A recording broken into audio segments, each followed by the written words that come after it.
Greetings, I am Lies. And I am Scandal. And let's play a game together. I gotta be like, and let's date a nurse together. And let's date nurses together. Because we're not reducing someone, to their job. It's fine. Nope, not at all. Let's date, a specialized sex worker nurse who is 2 types of highly skilled professional all at once. Which is actually pretty impressive. Good job, them. Yes, all right. That's wonderful. You won't get bored with him around. Hi, no. Oh. This is you, not me. Remember your boy? No, I know. I was just like, she has a watch? Where? That was my problem. I was going, oh, okay. Where's her watch? I was looking for the watch. Oh, that's what my friend was trying to find. Nurses wear watches. Everyone I've ever met, so they can do, heart rate and stuff like that. Right. And... Except that actually, depending on what unit I think you're working in, you actually don't wear a watch because it's a contaminant problem. So they'll stick it in their when I say wear a watch, some of them will have it in their scrub pocket. Yeah, their scrub pocket. Or they'll essentially treat it like a pocket watch on a chain. Right. When I say wear a watch, they have a watch. Yes. Now some of them use the clock on the wall, but most of them I've seen have a watch. Maybe that's the thing. You can't see it because she has it in like a pocket in a little fanny pack. That's the sorry. fanny pack thing we talked about. It's where her radio is on the back. Yeah. She just pulls around a beautiful chain watch from the back of her outfit, pops it open, checks it. And then puts it puts it back into this little specialized pocket on the back of the uniform. I love it. She checks her watch. But look at the time. You need to take your meds now, Rena. Rena, no! Okay, I keep having this terrible association with hospitals, the whole word association thing that people do with Rena, going renal, going kidney problems, going she's there for kidney failure. Yeah, which is terrible. Awaiting transplant. Oof. She's probably struggling with dehydration really bad. Could be. Rena frowns. Oh, you're right, mister, you're right. She needs to take her meds? Maybe I can help. Oh my god, more No, you can't help another patient that is a stranger to you take her prescribed and scheduled meds, nor can you help a nurse doing her professional job administer them.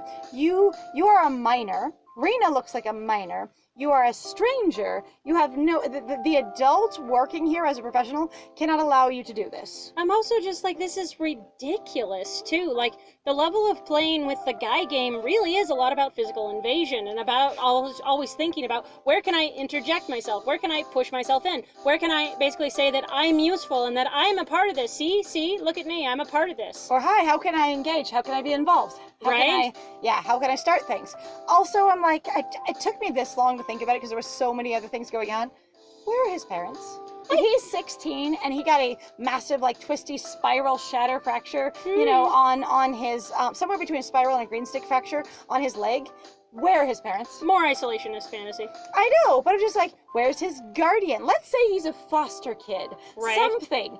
Some adult somewhere has got to be interacting with him. No, he lives alone, emancipated, by himself, in a tiny apartment with 6 college kids, and none of them know where he is or act as his keeper. Honestly, that would be exhausting. So, oh my god, that'd be amazing. I knew a few kids that got emancipated when they were 14, 15, because their situation was that bad. And they really did. Some of them, a couple of them, they just went and moved in with a boyfriend that was much older than them because, you can do that kind of thing. But a couple of them, they really just were. I moved in with 4 other girls that were going to college, and I basically rented the cabinet under the stairs kind of thing for $100 a month until I figured myself out. All right, what should I do?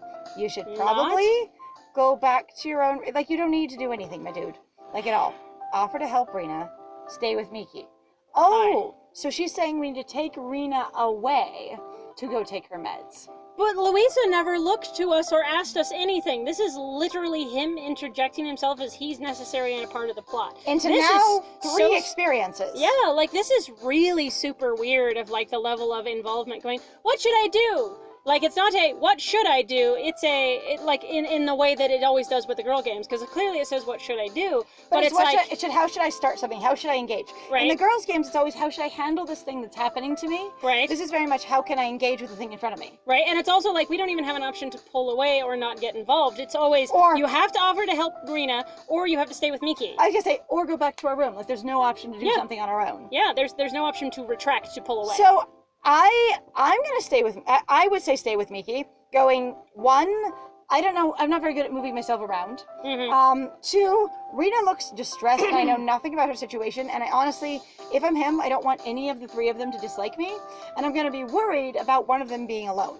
I mean, it's like, maybe I could offer to help, but then, like, I enjoy that none of these are premium options. Like, I'd be very concerned if offer to help was a premium option because of the way those are Structured? Content-wise structured, yeah. Yeah. So I think, from what I know of him, of just going, this seems like it's happening too fast for him to really come up with that, necessarily, and to make a quick plan of offer to help with seeing, you know, Miki still there going, ow, my butt. My butt!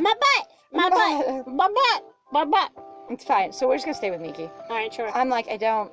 Bye, Rena. I'll stay here to help Miki with her butt.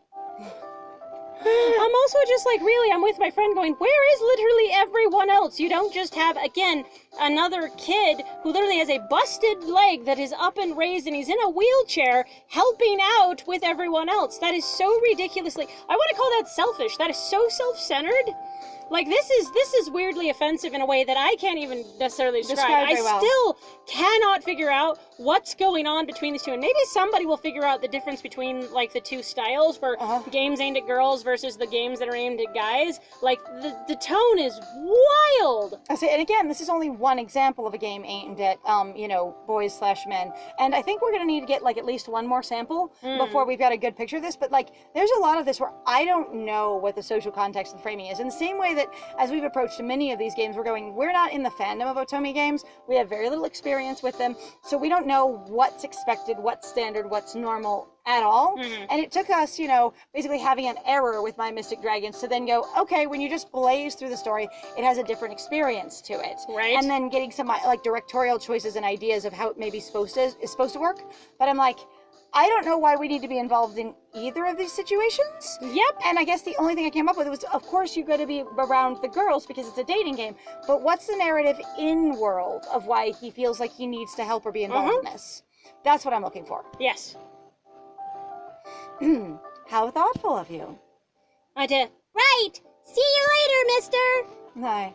Let's go, Rena. Your meds are probably in your room right now. Yeah, see, there's Delivered literally by some other nurse and someone else. that wasn't on screen. Honestly, though, that's the thing that makes me the most confused here is also going, yeah, Louisa never asked him for help.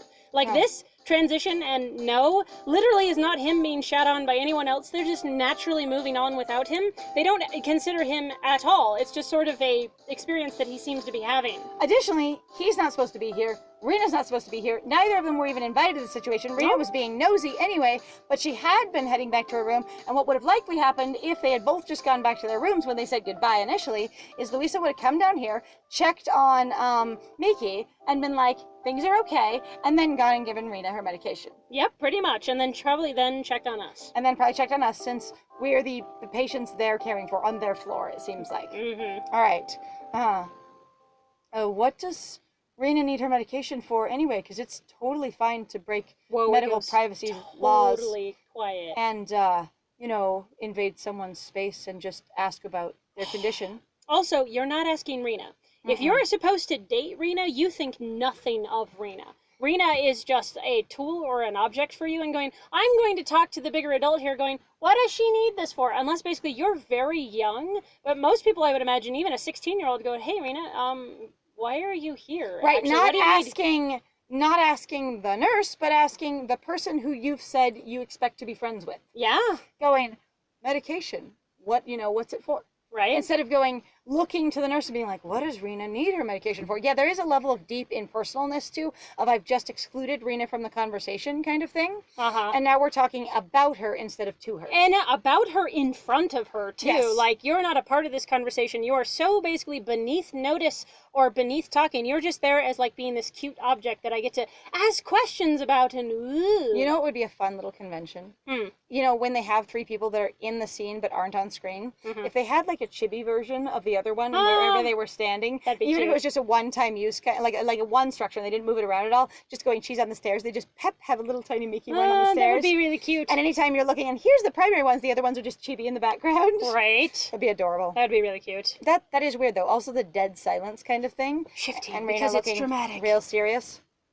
They all become quiet. I say out loud, dot. I tell all of them they all become quiet. Her, ha. Rena, ha. Louisa, Miki, ha. Miki, Miki, Miki offended.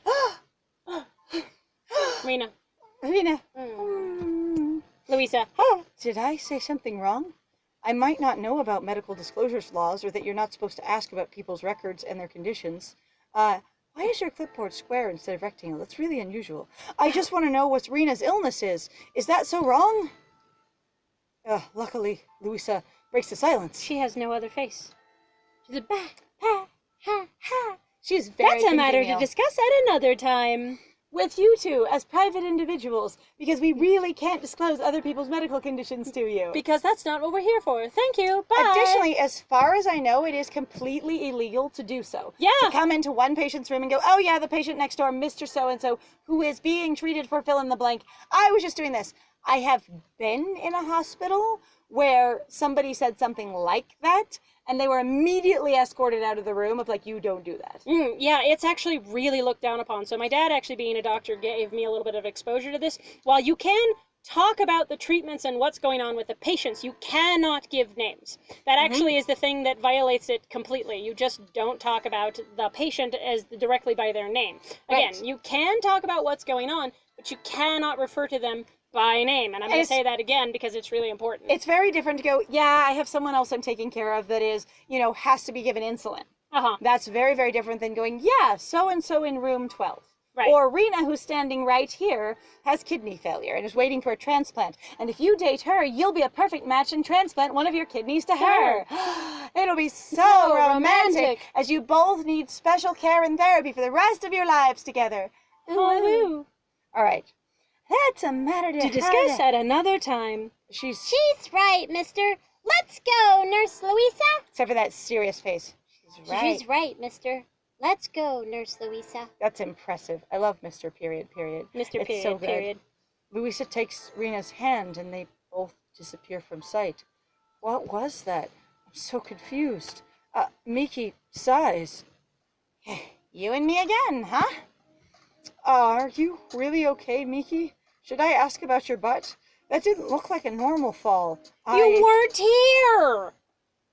The way you were sitting suggested you'd fallen a lot differently than what you said when you were asked after by Louisa. What? You fucking were not here. Okay, now this is didn't look like a normal fall. Okay, I'm also, I think, having a problem because the writer, shockingly, the writing in the other ones almost seems to be better compared to this one, which is hard to say sometimes, but at least it has more conveyance going on. This is really like, I'm just forgetting left and right that I'm a patient in a wheelchair and I have a shattered leg and that I wasn't here and that, specific things about, the chocolate or what's going on or that patients She are eats sick. both chocolates, then hands me one. Yeah. And them, and because them is not only is it used as, non-binary stuff, but it's also used as multiples rather than just one, which is why some people get really pissy about it and go, I'm sorry, why do you say them? You could just say he or she. Well, there's only one of them. Mm-hmm. And you're like, you just said it.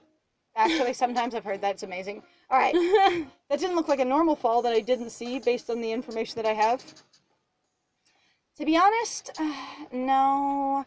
I really wanted to wear these cute heels today. Like, I just think they match the dress so well. I love the red and the black on them, but they're not standard issue. I'm supposed to be wearing the white ones with the little medical cross on them. And these ones are about 3 inches higher than the other ones, and you really shouldn't run in them without practice. My back is aching. My leg's a bit twisted. Why am I telling you so much detail all of a sudden? What? And I have a huge scratch on my knee that you clearly can see. Oh, wait, she's got thigh highs on, doesn't she? Yeah, she probably does. And it didn't run my hose, so you can't tell. Huh. God, hose that you get a massive scratch on your knee, but they don't get a runner in them? Damn. People would be like, give it to me. I will buy those. Yoga pants. Yoga pants. She's wearing is slightly see-through yoga pants. She's just wearing yoga hose. Yoga hose. Yogos. Yogos. Yogos. It's like jorts, but they're yogos. Ah, yes, but the thing is they're YOLOs. Oh, God, it's so bad. And then, they're YOLOs because, like yo-yos, they just keep sliding down. Ah! My God, the couple of times in my life that I have ever tried to wear thigh highs, they would not stay in place. Like, I understand that some people use body glue now, but I never understood that as a kid. And I say as a kid, I was in my teens kind of thing. And they would not stay. Also, like, I have thighs, so they just would slowly just roll down. And you're like, this is what happens with thighs. Things rolling. They just ride. Yeet. All right. And I have a huge scratch on my knee. But you told Louisa you're okay. She could have treated your injury instead of giving Rena her medication on time, or one of you could have talked to another nurse, because surely you're not the only two in the whole hospital. Are you? On every floor? Are you kidding? Louisa would break out in a cold sweat. She worries too much. She treats me like a little sister. Whoa. A bit overprotective, but I don't mind. Like angry all of a sudden. If anything bad happens to me, she would lose her cool. You get what I'm saying? No. So that's why you didn't tell her, because you're really concerned about her losing her cool. Because when she loses her cool, she's either dangerous, scary, or unprofessional, or it's really hard on your friendship. Or it's a combination of all four? Maybe it's all of those things. That I'm sorry. sounds rough. I don't understand language that isn't direct, because honestly, you could get a lot of things out of that statement, and I do not understand it either at all. I'm with Mister. I'm a little lost. Sometimes ignorance is bliss, right? Actually, that's supposed to be sometimes. No comma, ignorance is bliss, right? And then that's where you have the comma, is after the ignorance is bliss, then going to the right. It's true. Like, grammatically, as far as I understand, that's a little incorrect. It could be emphasis for pause. Sometimes ignorance is bliss. Right? Pretty much. I nod my head, because that's all I can think to do. I mean, I'm not usually clumsy. I swear. And I need you to know this, because I don't want you to have an impression of me being bad at my job of looking cute and being professional and medically skilled. It's very important. My patients think of me as the cool nurse. They see me as someone who, oh God, did I forget something? Miki sighs. They see me as someone who can do no wrong, so I have to be perfect all the time. Otherwise, I will lose the respect of all of my cycling patients that are not normally regular long-term cares, individuals. Unless you normally do regular long-term care, and you're also, for some reason, in this very temporary situation as well. Maybe I don't know how it's divided up. Maybe you have some long-term care and some temporary patients. I was about to say, I'm having a problem here because usually, as far as I understand, the nurse care practitioners that tend to interact with the people who do long-term care are other people. That's because they have different training. So why Miki is freaking out about people who probably aren't in her range, where she usually deals with them only briefly, and then they go home eventually, she doesn't deal with long-term care patients. Like, as far as I can tell, that's what we're dealing with. Unless they assume we're going to be in the hospital for like 6 whole weeks.